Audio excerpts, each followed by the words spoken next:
The space station Horizon 7 floated silently in the darkness of space.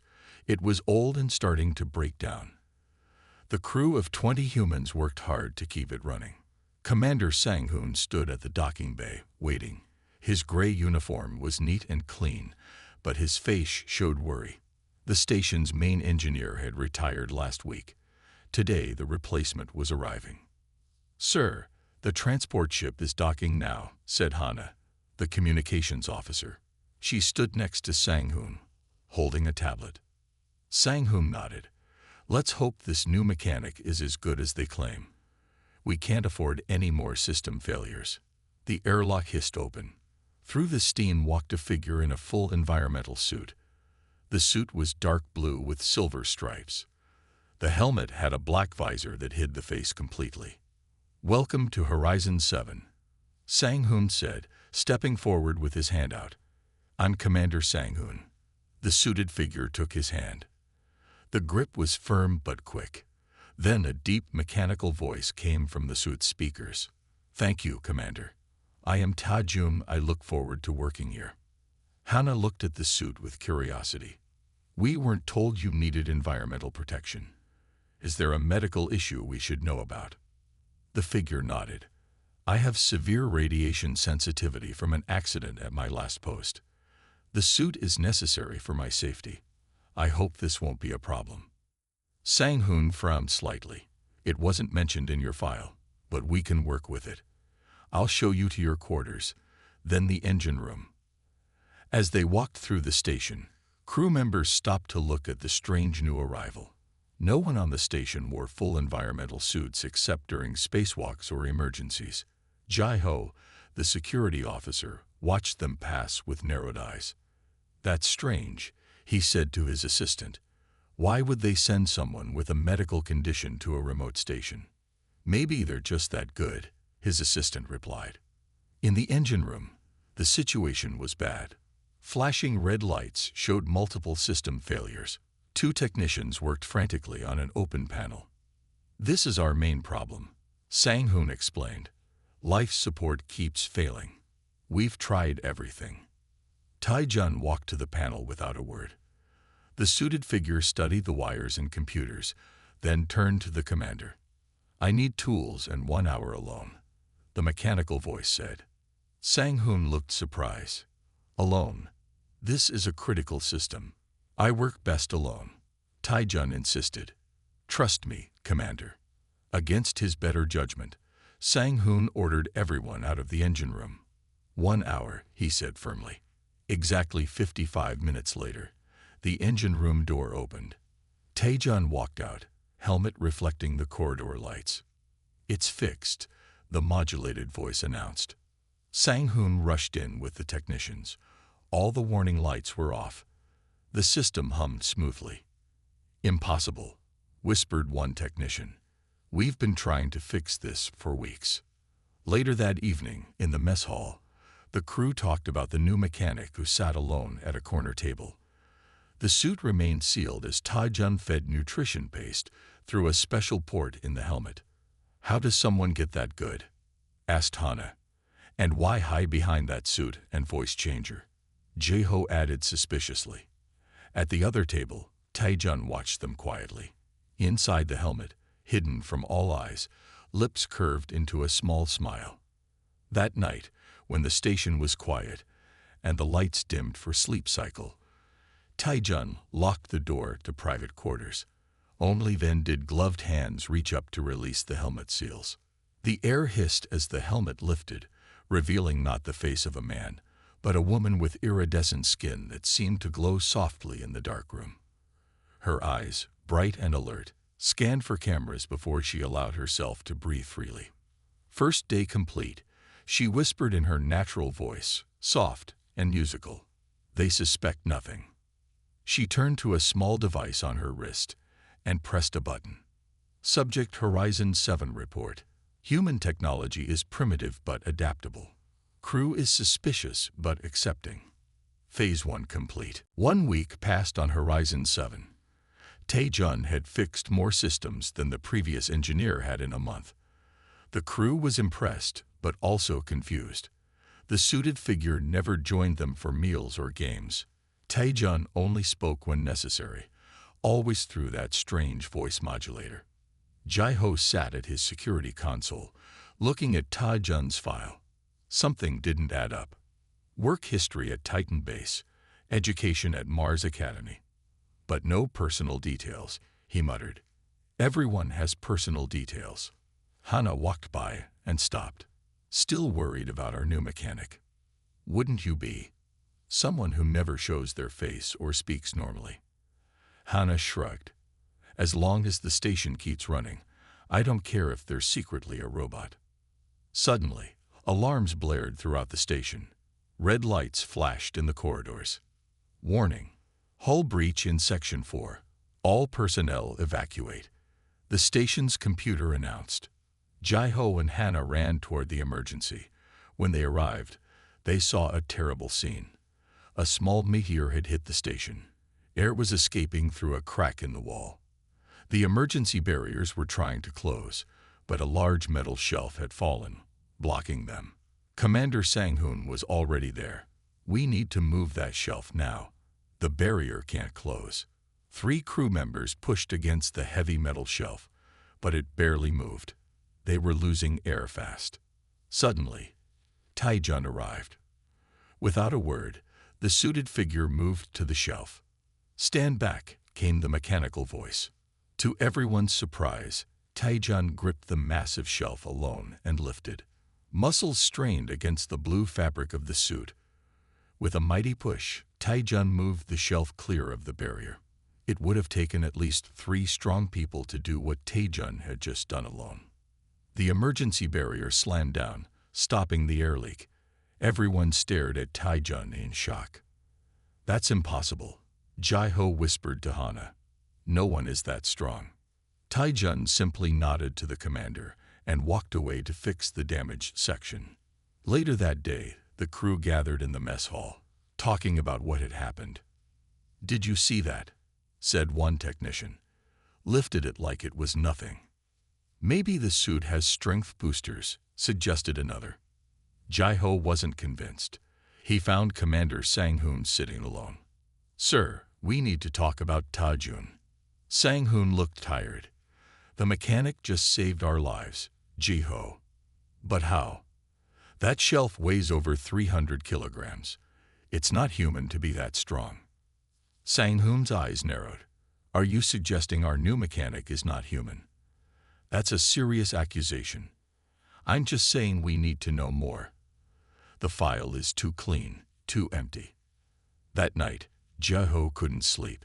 He decided to check the station's power usage. What he found surprised him. There was an unusual energy reading coming from Taejun's quarters during rest hours. The next morning, a special delivery arrived at the station. It was an alien device recovered from an abandoned ship. Earth Command wanted the station to study it. The scientists gathered around the strange metal object. No one could figure out how to activate it. Let Taejun look at it, Commander Sang-hoon suggested. Our mechanic seems good with unusual technology. When Taejun arrived and saw the device, the suited figure froze for a moment. Then, without hesitation, Taejun's gloved hands moved across the surface in a specific pattern. The device hummed to life, projecting strange symbols into the air. How did you know how to do that? Asked a shocked scientist. Similar technology. In old training manuals, the mechanical voice explained quickly. But Jai-ho noticed something strange. The symbols reflected in Taejun's dark visor. For just a moment, he thought he saw eyes behind the glass. Eyes that glowed with an unnatural light. That evening, Jai-ho sent a private message to Earth Command. Request full background check on mechanic Taejun showing unusual abilities and knowledge. Possible security concern. Inside her quarters, Taejun removed her helmet again and frowned at a small device in her hand. They're getting suspicious, she whispered in her real voice. I need to be more careful. She touched the strange symbols on her wrist device. The humans are more observant than we expected, especially the security officer. Should I proceed with the mission? The device glowed softly. Continue as planned, came the reply. Their survival depends on it. 2 weeks had passed since Taijun arrived on Horizon 7. The station ran better than ever before. But the questions about the mysterious mechanic only grew. A military transport ship docked at the station. Captain Dahyun stepped out, tall and serious in his black uniform. He was there to inspect the station and the alien device. Commander Sang-hoon greeted him. "Welcome to Horizon 7, Captain. Where is this device I'm hearing about?" Dahyun asked without smiling. "And this mechanic who activated it." They walked to the lab where the alien device still floated, showing strange symbols. Taejun was there, working on a nearby system. When Dahyun saw the suited figure, his eyes narrowed. "You must be Taejun," he said coldly. Taejun turned. The black visor reflected Dahyun's face. "Yes, Captain," came the mechanical voice. "Interesting suit," said Dahyun, walking around Taejun, very non-standard. "I've never seen one like it. It's custom-made for my condition," Taejun explained. "I see." Dahyun didn't look convinced. "And how exactly did you activate this device that our best scientists couldn't figure out?" "Similar patterns appear in old Earth technology," Taejun said. Dahyun stepped closer. "Really? Because I've never seen anything like it, and I have top security clearance." The room felt tense. Sang-hoon stepped between them. "Captain, Taejun has been very helpful to this station." "I'm sure," said Dahyun. "I'll be watching you, mechanic." Later that day, the station received an urgent message from Earth Command. Ji-ho was the first to read it in the communications room. "Warning to all outposts. Be alert for possible infiltrators. Report any unusual personnel or behavior immediately." Ji-ho printed the message and took it to Captain Dahyun's temporary office. "Sir, you should see this." Dahyun read it and smiled coldly. "Perfect timing. I want you to help me, Officer Ji-ho. We need to learn more about your mysterious mechanic." That evening, all crew members had to go through a routine decontamination process. Everyone removed their outer clothes and stood in the clean room for scanning. Taejun refused. "It's mandatory," explained the medical officer. "Everyone must do it." "My suit is sealed and clean," Taejun insisted. "I cannot remove it due to my condition." Captain Dahyun watched from the observation window. "Very interesting," he muttered. The next day, the alien device started making strange noises. The scientists couldn't understand what was happening. Captain Dahyun ordered Taejun to come fix it. When Taejun entered, Dahyun was waiting. "Tell me, mechanic, what do you think of Operation Sundown?" Taejun tilted the helmeted head. "I don't know what that is." "Really? It's a classified military operation. Very top secret." Dahyun circled Taejun slowly. Suddenly, the device made a loud noise.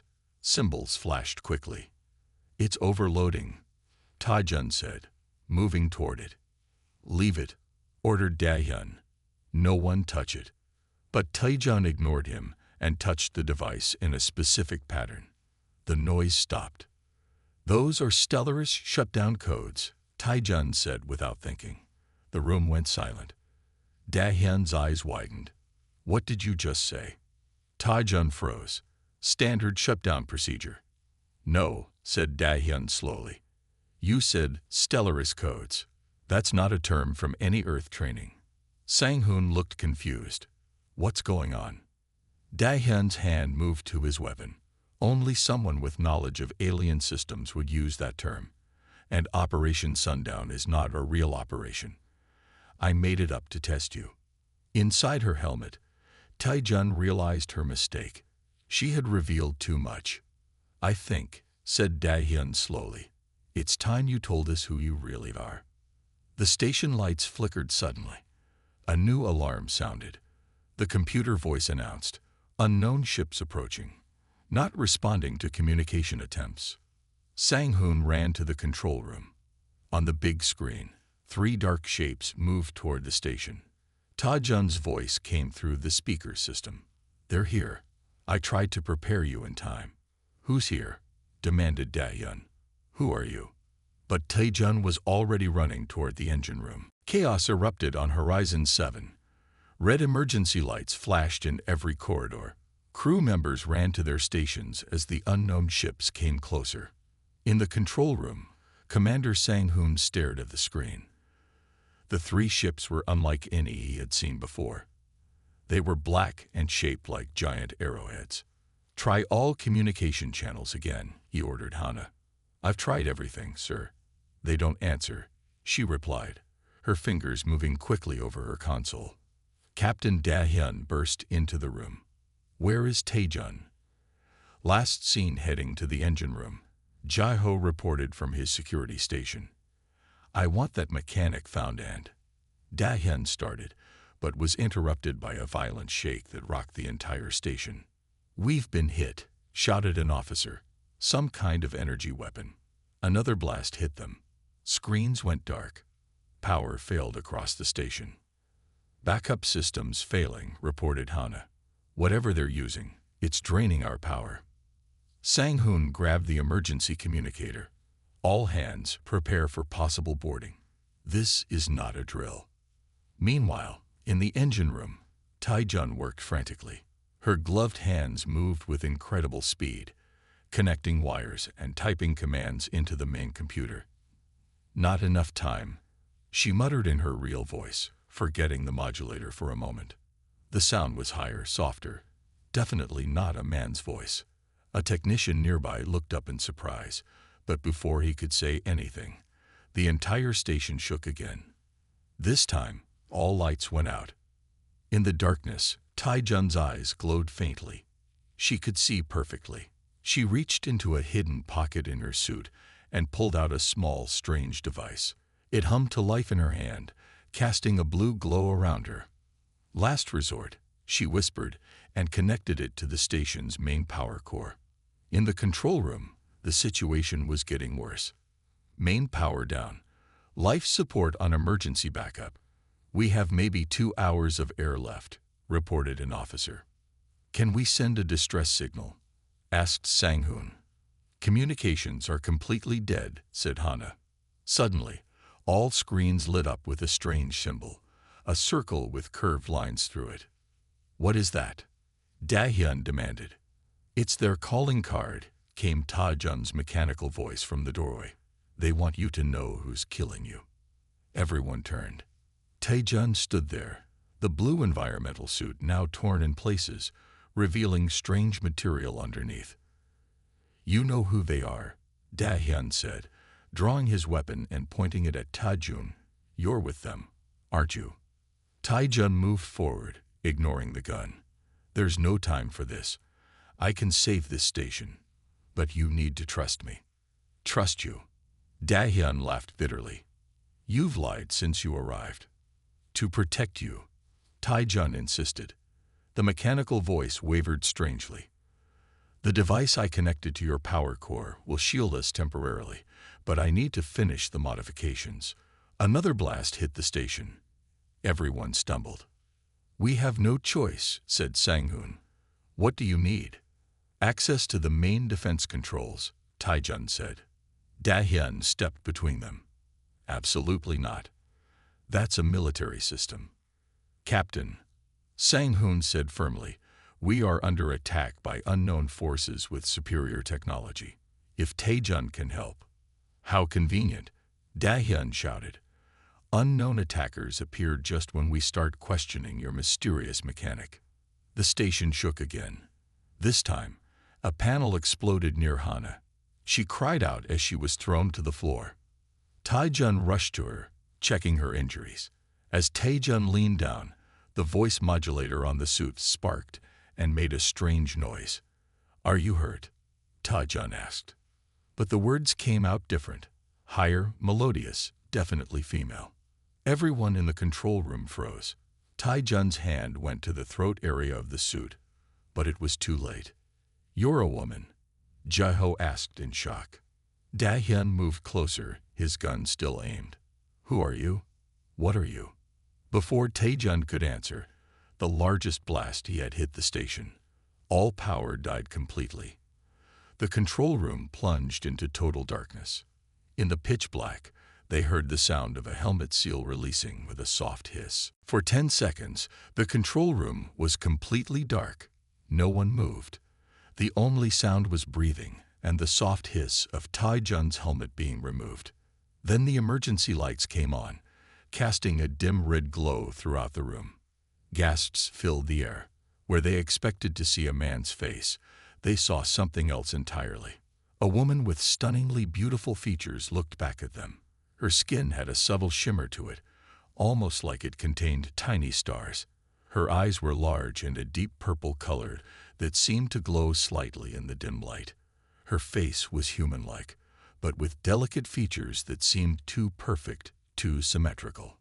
"You're not human," whispered Jai-Ho. She smiled sadly. Her voice, no longer changed by the modulator, was musical and clear. "Not entirely, no." Da-hyun's gun didn't waver. "What are you?" "My real name is Eun-ha. I am from the Stellarist Confederation, an alliance of worlds beyond your solar system." She spoke calmly, despite the chaos. "I was sent here to help you." Another blast rocked the station. Eun-ha stumbled, but kept her balance with unusual grace. "Those ships are from the Void Collective. They destroy emerging civilizations they see as future threats." She pointed to the screens showing the 3 black ships. "Your station detected them last month, but you didn't know what you were seeing." Sang-hoon stepped forward. "Why should we believe you?" "Because in about 15 minutes, this station and everyone on it will be destroyed unless you let me finish my work." Eun-ha's purple eyes were intense. "I came here to upgrade your defenses secretly. We are not supposed to reveal ourselves to humans yet, but I have no choice now." Da-hyun laughed bitterly. "Convenient story. An alien spy caught in the act, making up tales about saving us." Eun-ha turned to him. "Captain, the device you found was left deliberately by the Void Collective. It was a beacon to mark your station for destruction. I've been working to counter it and shield you from their weapons." The station shook again. Warnings flashed on the few screens still working. "Hull breach in Section 8, reported a technician. We're losing atmosphere fast." Sang-hoon looked from Eun-ha to Da-hyun and back. Then he made his decision. "What do you need to save this station?" he asked Eun-ha. "Commander," protested Da-hyun. "This is a clear violation of." "We're being attacked, Captain," Sang-hoon shouted. "If she wanted us dead, she could have sabotaged us weeks ago instead of fixing everything." Eun-ha moved to the main console. "I need full access to your defense systems. The modifications I made to your engines can power a shield, but I need to activate it from here." After a tense moment, Sang-hoon nodded. "Do it." Da-hyun lowered his gun slowly, his face angry but resigned. "If this is a trick." "It's not," Eun-ha said as her fingers flew across the console. The strange shimmer of her skin seemed to glow brighter as she worked. Hannah watched in amazement. "Why hide that you're a woman?" Eun-ha didn't look up from her work. "My people can change our appearance somewhat to look human, but my voice is distinctly feminine." It was easier to use the modulator than to explain why a man had a woman's voice. The screens changed as Eun-ha's commands took effect. Strange symbols appeared, then translated to English. "Shield activation in progress," she announced. "The modifications I made should hold them off long enough for help to arrive." "Help?" asked Jai-Ho. "From who?" Eun-ha finally looked up, her purple eyes serious. "From my people. I sent a distress call when the attack began." The station hummed with new energy. A blue glow surrounded it on the external camera views. "The shield is up," Eun-ha said. "It won't last forever, but it gives us time." Da-hyun stepped closer to her, studying her face. "How long have your people been watching us?" "Centuries," she replied simply. "We've been protecting humanity from threats you never knew existed." Another blast hit them, but this time the station only shook slightly. "It's working," said Sang-hoon with surprise. Eun-ha nodded. "Now we prepare for what comes next. They won't give up easily. And what exactly are your people? Da-hyun asked, still suspicious. Eun-he's glowing eyes met his. The better question, Captain, is what are we going to do to survive the next few hours? The control room was quiet. Everyone stared at Eun-he, still trying to accept that an alien stood among them. Her purple eyes scanned the data on the screens as her shimmering fingers moved across the controls. The shield will hold for 3 hours at most, she said. We need to use this time wisely. Commander Sang-hoon nodded. What do you suggest? Eun-he pulled up a map of the station on the main screen. I need to finish the weapons upgrades I started in Section 5. With your permission, I'd like Officer Jae-ho to help me. Jae-ho looked surprised. Me? Why? You have technical training and you're observant, Eun-he said with a small smile. You almost caught me several times. Captain Da-hyun stepped forward. I still don't trust you. For all we know, this is an elaborate trick. Eun-he sighed. Captain, my people have been watching Earth for over 300 years. We've quietly protected your world from threats you never knew existed. Prove it, Da-hyun demanded. Eun-he reached into her torn suit and pulled out a small device. She placed it on the table. It projected a series of images in the air. Strange ships near Earth through different time periods, battles in space, and alien craft being destroyed by ships similar to Eun-he's suit design. The Void Collective has tried to eliminate humanity 8 times in the past century alone, she explained. They believe your species will one day threaten their dominance if allowed to develop. Why help us in secret? Asked Hana. Why not just introduce yourselves? Our leaders believe humans aren't ready for official first contact, Eun-he said. Your world is still divided. You fight among yourselves. The shock of knowing you're not alone might cause more harm than good. The station shook as another blast hit the shield. That debate can wait, said Sang-hoon firmly. Right now we need to survive. Jae-ho, go with Eun-he. Help her finish whatever she started. Jae-ho nodded and followed Eun-he out of the control room. As they walked through the dim corridors, he studied her more closely. Without the bulky suit, she moved with unusual grace. The shimmering quality of her skin was subtle but beautiful. You could have told us the truth, Jae-ho said as they entered Section 5. Eun-he knelt beside an open panel and began working. Would you have believed me? Or would I have been locked up and studied like that device you found? Jae-ho had no answer. He watched as she connected strange components to the station's systems. What is all this? He asked. Defensive technology, she replied. Your weapons can't harm their ships. These modifications will allow you to fight back. Jae-ho handed her tools as she worked. How many of your people are on Earth? Enough to watch and protect, she said vaguely. This is my first assignment away from our main observation base, and you were chosen because I'm young for my kind, Eun had admitted. Only 84 of your years, but I have expertise in human technology integration. She looked up at him, and I volunteered. I've always been fascinated by humans. Back in the control room, Da-hyun was still questioning Eun-he's story. Commander, we should contain this alien until Earth Command can send reinforcements. Sang-hoon shook his head. Look at the screens, Captain. Those ships are still attacking. The only thing keeping us alive is the technology she installed. I'm choosing to trust her for now. A technician called out, Sir, we're receiving a transmission. Everyone turned to the main screen. A face appeared, but not a human face. It had gray skin, large black eyes, and no visible nose or mouth. Humans of Station Horizon 7, came a cold, mechanical voice. You harbor a Stellaris agent.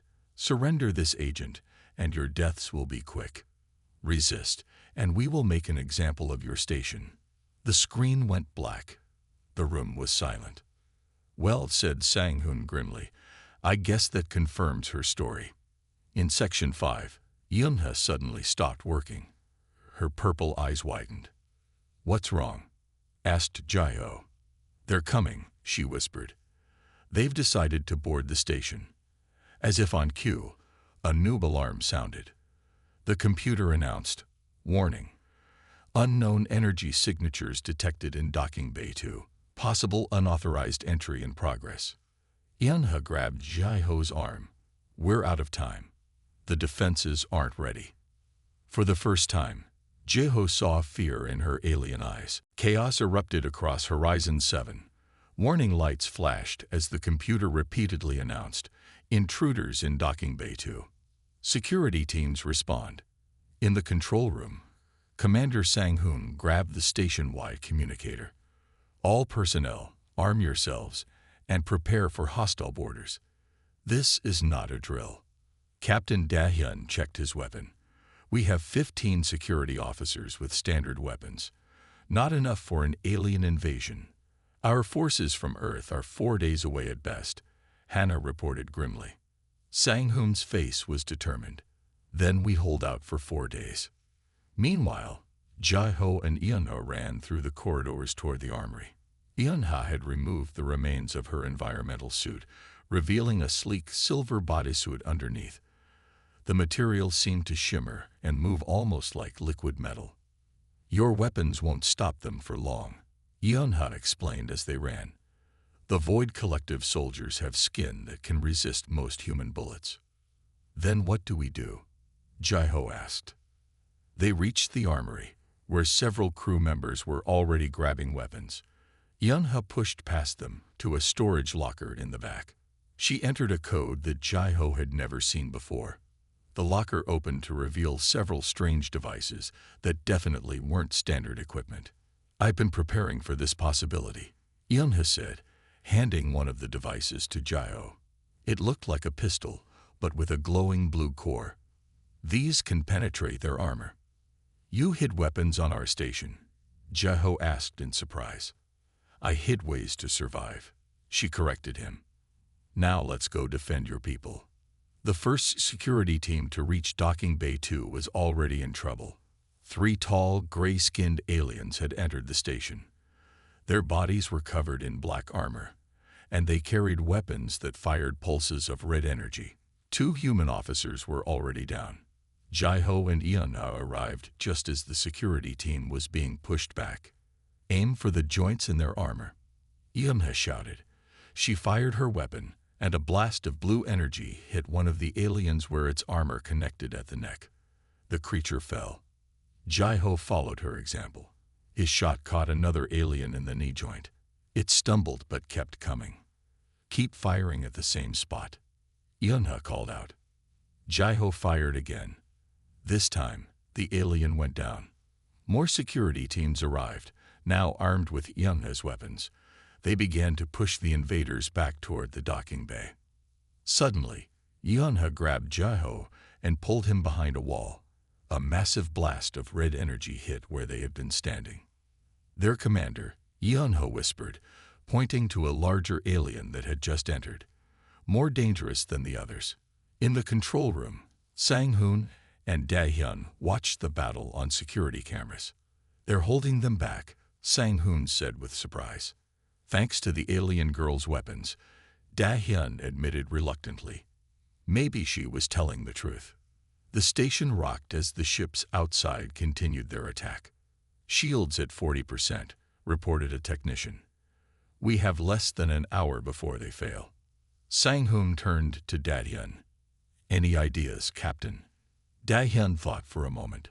"Those alien boarding ships are docked to our station.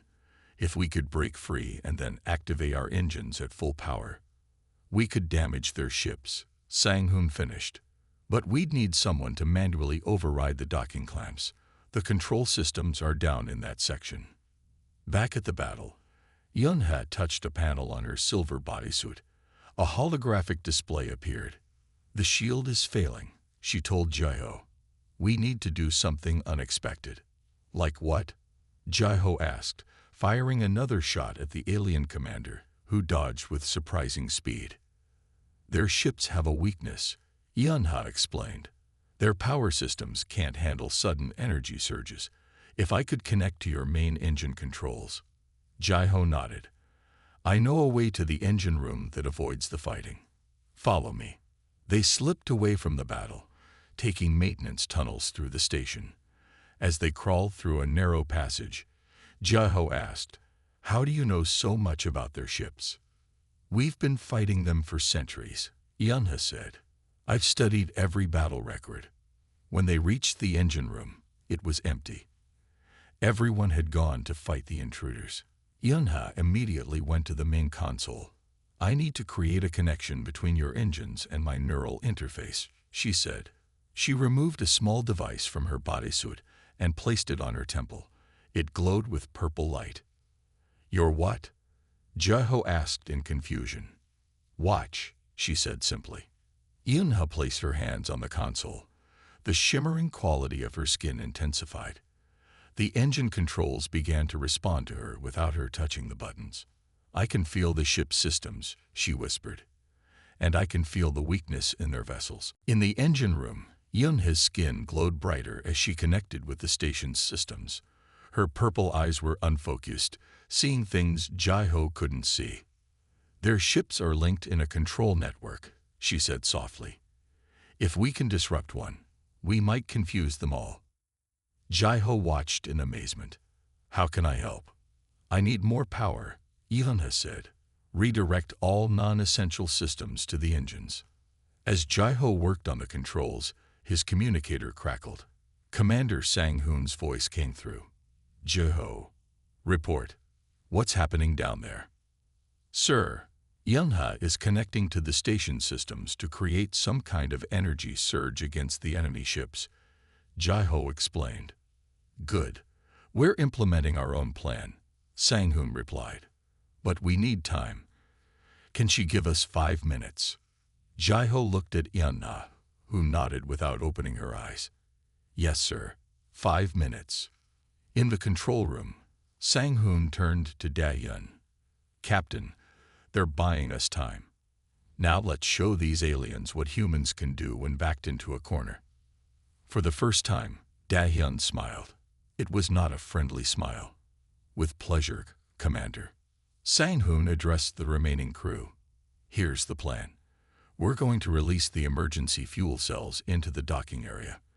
When the alien ships try to leave, we'll ignite the fuel." Hana looked concerned. "Sir, that could damage our station too." "We'll seal off that section," Sang-hoon replied. "It's a risk, but it might be our only chance." They worked quickly, overriding safety protocols and preparing the fuel cells for release. At the same time, in the corridors near Docking Bay 2, the battle raged on. The security teams had learned quickly, targeting the weak points in the alien armor. But they were still outnumbered. The alien commander fired a powerful blast that tore through a barricade, sending 3 human officers flying. It stepped forward, its black eyes cold and merciless. Suddenly, Captain Da-hyun appeared from a side passage. He fired 3 precise shots at the alien commander's knee joints. As the creature stumbled, Da-hyun rolled forward and placed a small device on its armor. "Fall back," he shouted to the security team. "Everyone out, now." The humans retreated quickly. The alien commander looked down at the device just as it exploded, sending it crashing to the floor. Da-hyun ran back to the control room, narrowly escaping as the blast doors closed behind him. "The alien leader is down," he reported, breathing hard. "And I placed the detonators near their ship's connection points." Sang-hoon nodded. "Perfect. Now we wait for Yunha's signal." In the engine room, Yunha suddenly opened her eyes. "Now," she shouted. Jaho hit the final controls. The entire station hummed as power surged through its systems. "What exactly is happening?" Jaho asked. "I'm sending a power spike through the docking clamps into their ships," Yunha explained. "Their systems can't handle rapid energy fluctuations." On the security screens, they watched as crackling energy traveled from the station into the alien ships. The vessel's lights flickered. "It's working," Jaho exclaimed.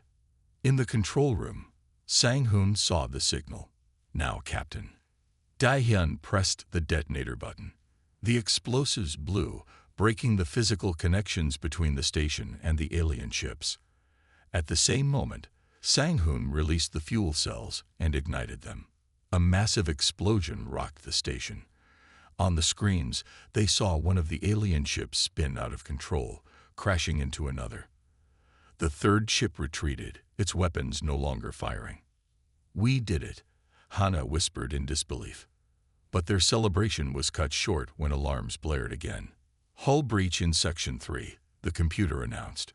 Emergency containment failing." On the security camera, they saw a terrible sight. The alien commander, badly injured but still alive, was breaking through the sealed doors that separated the damaged section from the rest of the station. "It's coming for Yunha," Da-hyun realized. "Section 3 is between us and the engine room." Sang-hoon grabbed his weapon. "We need to warn them." But the communication system chose that moment to fail. The engine room couldn't be reached. In the corridor outside the engine room, Jae-ho and Yunha were making their way back to the control room, unaware of the danger approaching from the other direction. "Your people fought well," Yunha said, smiling at Jae-ho. "Better than the Void Collective expected." "We're stubborn that way," Jae-ho replied proudly. As they turned a corner, they came face to face with the damaged alien commander. Its armor was broken, revealing gray skin that oozed dark fluid. In its hand was a weapon pointed directly at them. "Stellaris spy," it hissed in a mechanical voice. "You will die first." It fired. Without hesitation, Yunha pushed Jae-ho aside. The blast hit her instead. "Yunha!" Jae-ho cried out as she fell to the floor. Her silver bodysuit smoked where the blast had hit. The alien commander stepped forward to finish them. It raised its weapon again, but before it could fire, a series of shots hit it from behind. Captain Da-hyun appeared, his gun raised. "Get away from them," he shouted, continuing to fire at the weak points in the alien's armor. The creature turned, firing back. Da-hyun dodged behind a wall, then rolled out to fire again. His shots were precise, hitting the same spot each time. Finally, the alien commander fell and didn't get up. Da-hyun rushed to where Jae-ho knelt beside Yunha. "Is she?" he started to ask. "I'm still alive," Yunha said weakly, her voice soft. The blast had hit her shoulder, and a strange silvery fluid leaked from the wound. "My bodysuit absorbed most of the energy." Jae-ho helped her sit up. "You saved my life." "A fair exchange," she replied with a small smile. "You've all been saving mine." Suddenly, the station's communication system came back online. Commander Sang-hoon's voice echoed through the corridors. "All personnel. Unknown ships approaching, but they're not attacking. Repeat, new ships approaching, but not showing hostile actions." In the control room, everyone watched the main screen. 3 sleek silver ships had appeared. Unlike the black, angular ships of the Void Collective, these were smooth and curved, almost beautiful. "Those are Stellaris ships," Yunha said as Jae-ho and Da-hyun helped her into the control room. "My distress call was received." The largest ship sent a transmission. On the screen appeared a being similar to Yunha, but older, with deeper purple eyes and skin that shimmered with more intensity. "This is Commander Tas-sung of the Stellaris Defense Fleet," the alien said in perfect English. "We are here to assist Horizon 7 station and extract our agent." Sang-hoon stepped forward. "This is Commander Sang-hoon of Earth Space Command. We welcome your assistance." The Stellaris commander looked surprised. "You are welcoming us?" Our agent's identity was revealed. "Circumstances required it," Yunha explained, stepping into view of the transmission. "The humans fought bravely beside me, Commander. They earned the right to know." Over the next few hours, the Stellaris ships helped repair Horizon 7. Their advanced technology sealed the hull breaches and restored power. Stellaris medical officers treated the wounded humans with tools that healed injuries in minutes. As the work continued, Yunha met with Sang-hoon, Da-hyun, and Jae-ho in the conference room. My mission had two parts, she explained, her wound now healed. First, to protect your station from the Void Collective. But second, to evaluate if humans were ready for official first contact. And what's your conclusion? Sang-hoon asked. Yunha smiled, her purple eyes warm. You faced an enemy far more advanced than yourselves. Instead of fear or surrender, you showed courage, adaptability, and cooperation. Even you, Captain Dahyun, who suspected me from the beginning, fought to save me in the end. Dahyun looked uncomfortable, but nodded. You proved yourself an ally. I will recommend to the Stellaris Council that formal diplomatic relations begin with Earth, Yunha announced. Your species has earned its place among the stars. 3 days later, Earth's military ships finally arrived. They were shocked to find Horizon 7 not only intact but improved, with Stellaris ships peacefully docked alongside. As the Stellaris prepared to depart, Yunha stood in the docking bay. She had removed all elements of her human disguise. Her skin now shimmered openly, and patterns of light moved across it like stars in the night sky. Her eyes glowed a vibrant purple. Jaiho approached her. Will you return to visit us? I've requested to be assigned as the first official Stellaris ambassador to Earth, she replied with a smile. So yes, we will meet again. From the observation deck, Commander Sang-hoon and Captain Dahyun watched as the Stellaris ships departed. Everything changes now, Dahyun said quietly. Humanity knows it's not alone. Sang-hoon nodded.